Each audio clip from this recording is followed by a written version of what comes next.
দা study corner চেনেললৈ আপোনালোকক স্বাগতম জনাইছো। আজি এটা গুৰুত্বপূৰ্ণ আলোচনা কৰিম, সেইটো হৈছে সিবিল স্কোৰ।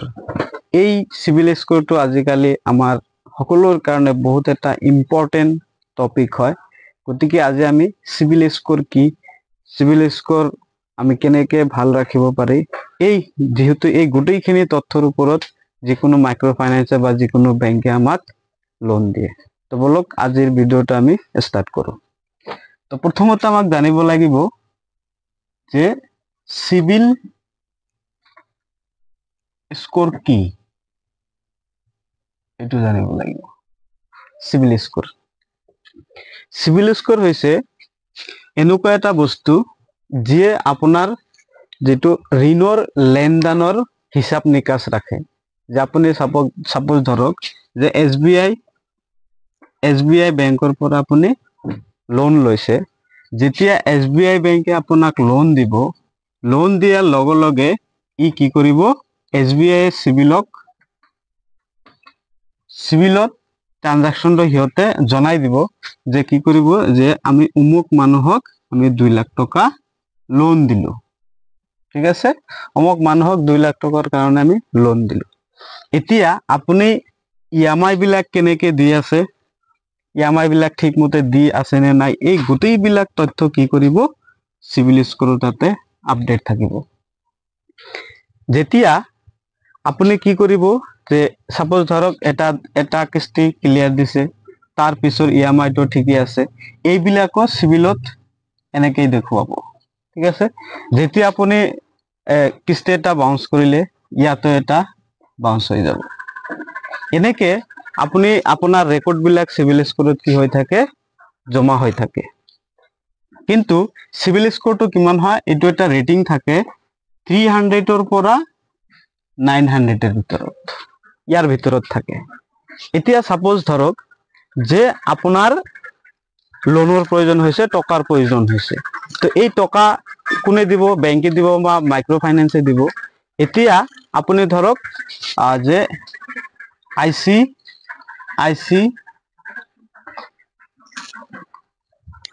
ICICIৰ ওচৰত আপুনি টকাৰ কাৰণে গৈছে বা লোনৰ ক্ষেত্ৰত আপুনি গৈছে। এতিয়া ICICI বেংক আৰু মই গৈছো, সাপোজ ধৰক ময়ে গৈছো। এতিয়া মই ICICI বেংকক কৈছো যে মোক লোন লাগে 2 লাখ বা 5 লাখ টকা যিমান হওক, মোক লোন লাগে। তেতিয়া ICICI বেংকে তো মোক নাজানে যে মই কেনে ধৰণৰ মানুহ, মই টকা দিম নে নিদিম, এই গোটেইবিলাক ৰেকৰ্ড তেওঁলোকক কৰ পৰা ল'ব। তেতিয়া তেওঁ কি কৰিব, যে আপোনাৰ পেন কাৰ্ডখন দিয়ক। যেতিয়া মোৰ পেন কাৰ্ডখন লৈ সিহঁতে কি কৰিব, সিহঁতে সিবিল চেক কৰিব। সিবিল কিয় চেক কৰিব, যদি মই আগতে ক'তবা লোন লৈছিলো, ধৰক মই SBIৰ পৰা হওক বা PNBৰ পৰাই হওক বা এক্সিছ বেংকৰ পৰাই হওক বা বিভিন্ন আদাৰ্স মাইক্ৰ ফাইনেন্সৰ পৰা মই লোন যদি লোৱা থাকে, তেতিয়া মোৰ সেই ৰেকৰ্ডখিনি ইয়াত কি হ'ব, ষ্ট'ৰ হৈ থাকিব। ট্ৰানজাকশন বিলাক ষ্ট'ৰ হৈ থাকিব, যে মই আগৰ লোন বিলাক কেনেকে দিছো, মই ঠিক সময়মতে দিছো নে নাই, এই গোটেইখিনি ৰিপৰ্ট ইয়াত থাকিব। ইহঁতে যেতিয়া চেক কৰিব যে নহয়, ইয়াৰ সিবিলৰ যিটো লোন লৈছিলে, লোনটো ঠিকমতে তেওঁ EMI বিলাক দিছে। আৰু এইবিলাক দিলে আপোনাৰ এটা ৰেটিং পইণ্ট হয়, সেইটো পইণ্ট আপোনাৰ মই কৈছো 300 পৰা 900 লৈকে। ইয়াত এটা বস্তু মিনিমাম 750 প্লাস থাকিলে আপোনাৰ সিবিলটো মানে হেলদি হিচাপত থাকে। আৰু যদি আপোনাৰ এইটো থাকে, এইটো থাকিলে আপোনাৰ এক্সিলেন্ট হয়। এইটো এক্সিলেন্ট। যেতিয়া তেওঁলোকে চেক কৰিব যে নহয়, ইয়াৰ আগৰ ৰেকৰ্ড বিলাক ঠিকে আছে, লোন বিলাকতো ঠিকমতে দিছে, তেতিয়া ICICI বেংকে ক'ব নহয় ঠিক আছে, আপোনাক লোনটো দিয়া যাব, যেহেতু আপোনাৰ সিবিল স্কোৰটো ঠিক আছে। তেওঁলোকে এই সিবিল স্কোৰৰ সহায়ত এজন মানুহ কিমান সত্যবাদী বা এই মানুহজন টকাবিলাক দিবনে নাই, এইখিনি নিৰ্ভৰ কৰে আপোনাৰ সিবিল স্কোৰৰ ওপৰত। আৰু এইটো বাধ্যতামূলক যে যিকোনো বেংকে যদি কোনো এজন কাস্টমাৰক লোন দিয়ে, সিহঁতে সিবিল স্কোৰটো চাব লাগিব। এইটো RBIৰ ৰুল হয়। এতিয়া ধৰক যে আপুনি লোনখিনি পাই গৈছে, আপুনি কিহৰ ওপৰত ভিত্তি কৰি লোনটো পাইছে, 750 বা আপোনাৰ সিবিল স্কোৰটো ভাল আছে, সেইকাৰণে আপোনাক লোনটো দিয়া হৈছে। কিন্তু আপুনি ধৰক আগতে কত লোন লোৱা নাই, তাৰ মানে আপোনাৰ EMI কেতিয়াও লোৱা নাই বা আপুনি মোবাইলো লোৱা নাই, একো লোৱা নাই, ঠিক আছে। তেতিয়া আপোনাৰ সিবিল স্কোৰটো কি হ'ব? ধৰক মই SBI ত গৈছো, মোক লোন লাগে, লোন লাগে, তেতিয়া তেওঁলোকে কি কৰিব? সিবিল চেক কৰিব। সিবিল চেক কৰি ইয়াত তেওঁলোকে ডাটা 0 পাব, তাৰমানে মই আগতে কত লোন লোৱা নাছিলো, সেই ক্ষেত্ৰত আমাৰ সিবিলে তাতে কোনো ডাটা তাতে আপলোড নাথাকিব। গতিকে এই ক্ষেত্ৰত আমাৰ সিবিল স্কোৰটো আপোনাৰ মাইনাসও নহয় প্লাসও নহয়, একেবাৰে 0 ক'ব লাগিব, এইটো সিবিল স্কোৰ 0। এইটোৰ সহায়ত আপুনি কি হয়, বেংকে কিন্তু আপোনাক আইডেন্টিফাই কৰিব নোৱাৰে যে আপুনি মানুহজন কেনেকুৱা, ভাল নে বেয়া। গতিকে সেই কাৰণে আজিকালি মানুহে কি কৰে, যে সাপোজ ধৰক যিবিলাক সিকিউৰ লোন আছে, যেনেকুৱা ধৰা মোবাইল এখন ফাইনেন্সত ললে বা ফ্ৰিজ এখন ফাইনেন্সত ললে, তেতিয়া কি হয়, তাত সেই সিবিল স্কোৰটো ইয়াত জমা থাকে, নহয় মানুহজন আমাৰ পৰা মোবাইল লৈছিল, ধুনীয়াকে সিবিল দি আছে।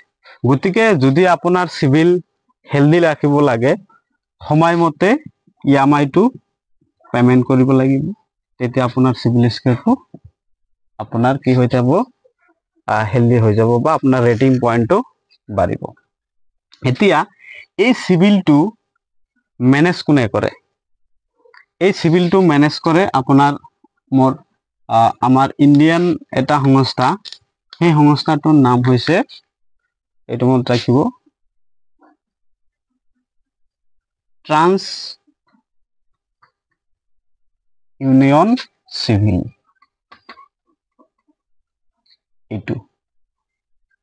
এইটো হল এটা আমেৰিকান কোম্পানীৰ দ্বাৰা, কিন্তু সেইকাৰণে ইয়াক ট্ৰান্স ইউনিয়ন সিভিল বুলি কোৱা হয়। যেহেতু আজিকালি আমাৰ ইণ্ডিয়াত বহুত ধৰণৰ সফটওয়্যাৰ ওলাইছে সিভিল স্কোৰ চেক কৰা, কিন্তু সকলোৰে মেইন যেটো হয় এইটোৱে হয়, ট্ৰান্স ইউনিয়ন সিভিল। গতিকে আপোনালোকৰ যদি একজেক্ট অৰিজিনাল সিভিল যদি আপোনালোকে বাহিৰ কৰিব পাৰে, তেতিয়াহ'লে আপোনাৰ এইটো সফটওয়্যাৰ চাব লাগিব বা এইটো ৱেবসাইটত যাই তেওঁলোকৰ সিভিলটো চেক কৰিব পাৰিব। এইটো হল ট্ৰান্স ইউনিয়ন সিভিল। এতিয়া বহুতৰ ক্ষেত্ৰত কি হয়, যে বহুতে কয় যে মই এইটো লোন লোৱা নাই, কিন্তু মোৰ সিবিলত দেখুৱাই আছে এইটো মই লোন লৈছো।